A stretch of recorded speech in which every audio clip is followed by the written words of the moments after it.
आता काही महत्त्वाचे रिपोर्ट्स पाहूयात। छगन भुजबळांनी बारामतीच्या मेळाव्यात शरद पवारांवर घणाघाती टीका केली होती, पण त्याला काही तासही उलटले नाहीत। तोच भुजबळांनी शरद पवारांचं घर गाठलं आणि मराठा विरुद्ध ओबीसी संघर्षावर तोडगा काढण्यासाठी पुढाकार घेण्याची विनंती भुजबळांनी शरद पवारांना केली। भुजबळांना आरक्षण प्रकरणी शरद पवारांना साकडं घालण्याची वेळ का आली, असा प्रश्न राजकीय वर्तुळात आता चर्चेला जातोय।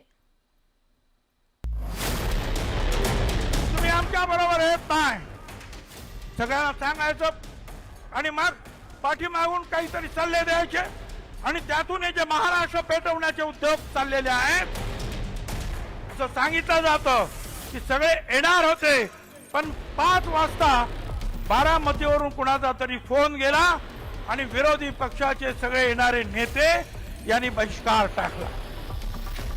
रविवारी बारामतीत झालेल्या राष्ट्रवादीच्या जनसन्मान रॅलीत भुजबळांनी शरद पवारांवर ही बोचरी टीका केली होती, पण या टीकेला काही तासही उलटले नाहीत।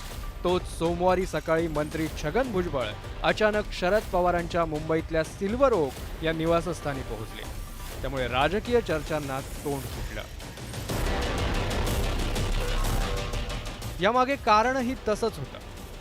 भुजबळांनी या भेटीविषयी ना अजित पवारांना सांगितलं, ना प्रदेशाध्यक्ष सुनील तटकरेंना कल्पना दिली। पवारांकडे जाण्यापूर्वीच भुजबळांनी केवळ प्रफुल्ल पटेलांना ही माहिती दिली होती। भुजबळ आणि शरद पवारांमध्ये जवळपास 1.5 तास चर्चा झाली। जरांगे पाटलांच्या आंदोलनाच्या पार्श्वभूमीवर तिढा निर्माण झालाय, तो सोडवण्यासाठी भुजबळांनी शरद पवारांना गळ घातली। मी त्यांना सांगितलं की तुम्ही बोलवले, तुम्ही सांगितलं तर सगळे मंत्री येणार, मुख्यमंत्री सुद्धा येणार, चर्चा होणार आणि तंग झालेलं वातावरण हळूहळू हे शांत व्हावं, हा या पाठीमागचा माझा हेतू आहे। यासाठी अर्थात मी कुणालाही भेटायला तयार आहे। उद्या मला जर असं वाटलं की राहुल गांधींना सुद्धा भेटलं पाहिजे किंवा प्रधानमंत्र्यांना भेटलं पाहिजे तर मी त्यांना सुद्धा भेटेल।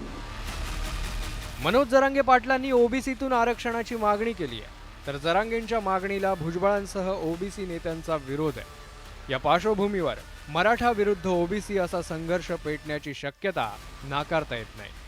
आता पवारांनीही मुख्यमंत्र्यांसह काही निवडक नेत्यांशी चर्चा करण्याची तयारी दर्शवली आहे। पवार साहेब पण म्हणाले की ठीक आहे, तुम्ही मीडियांना सांगा की आम्ही याच्यात राजकारण आणणार नाही, एवढा एक सामाजिक प्रश्न म्हणून जे आहे मी या 2-4 लोकांबरोबर चर्चा करून काय मार्ग काढायचा आहे त्याच्यावर आम्ही चर्चा करू। हे एवढं जवळजवळ आम्ही 1.5 तास बोलत होतो, कुठे कुठे काय काय झालं ते मी त्यांना सगळं सांगितलं। मनोज जरांगे पाटलांच्या आंदोलनामुळे मराठा आरक्षणाचा मुद्दा पेटलाय, त्यामुळे ओबीसी समाजात प्रचंड अस्वस्थता निर्माण झाली आहे। या सगळ्या वादात शरद पवारांनी घेतलेली अलिप्त भूमिका भुजबळांना खटकते। रविवारी बारामतीच्या सभेत भुजबळांनी ते बोलूनही दाखवलं होतं। तुमचा राग आमच्यावर असेल, तुमचा राग अजितदादावर असेल, तुमचा राग छगन भुजबळवर असेल, पण या ओबीसी समाजानं तुमचं काय घोडं मारलंय? का तुम्ही येत नाही? का हे सगळं मिटवण्यासाठी तुम्ही आमच्या बरोबर येत नाही? मनोज जरांगे पाटलांनी सगळे सोयरे अध्यादेश लागू करण्याची मागणी केली आहे, तर ओबीसी नेत्यांनी त्याला विरोध केलाय, त्यामुळे राज्य सरकार कात्रीत सापडलंय। या पार्श्वभूमीवर भुजबळांनी आता ओबीसी कार्ड बाहेर काढले, त्यामुळे आता आरक्षणाच्या मुद्द्यावर अंतर राखून असलेल्या शरद पवारांना घेरण्याची खेळी तर भुजबळांकडून केली जात नाही ना, अशी ही चर्चा राजकीय वर्तुळात रंगली आहे। Bureau report, news 18 Lokmat.